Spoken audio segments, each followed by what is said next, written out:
د نظم عنوان دی د پلار د مرګ نه پس. نن هغه ځای ته مې په چغو چغو بیا وژړل، ډېره موده پس مې په قبر د یو چا وژړل. یو مې زړه تش کړو، بل مې ښې ډېرې ګیلې وکړې. ځان ته پخپله مې پلار جانه ستا قیسې وکړې. څه زنګېدلی دی د قبر خوانه کور ته راغلم، زما په تمه باندې ناست دی هغه مور ته راغلم. هسې ظاهره مې په خوله باندې خندا پرته وه، حال پټومه خو په سترګو مې ژړا پرته وه. مور مې شکي شوه، رانې زر زر تپوسونه کول، څه په ناشنا انداز یې بل قسمه سوالونه کول. شا به زر ووایه دا په ځان دا څه نخرې کړي دي، سترګې دې ولې دومره سرې دي، دا نشې کړي دي.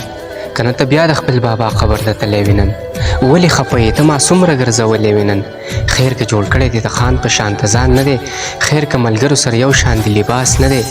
د اختر ورځ و مور مې هم رانه ګیلې کولې، ترونو مې هم راته پلارجانه ستا قیسې کولې.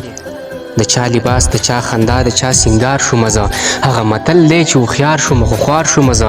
اوس مور ته نه وایم چې هغه و یادا مې نشته، قسم دی ترونو ته اوس نه وایم چې بابا مې نشته. نن مې قسم وکړ د ځانه مې کړ هېر داجي، ځکه د مور اوښکو مجبوره کړمه ډېر داجي. اوس مې یادېږي خو ظاهره ځان خوشحاله ساتم، وجود مزدور په خوله خندا پلاره یو چاله ساتم. تا پسې مړ نه شوم داجي ما زندګي تېره کړه، دیان په زړه باندې دا غاټه مجبوري تېره کړه، دیان په زړه باندې دا غاټه مجبوري تېره کړه.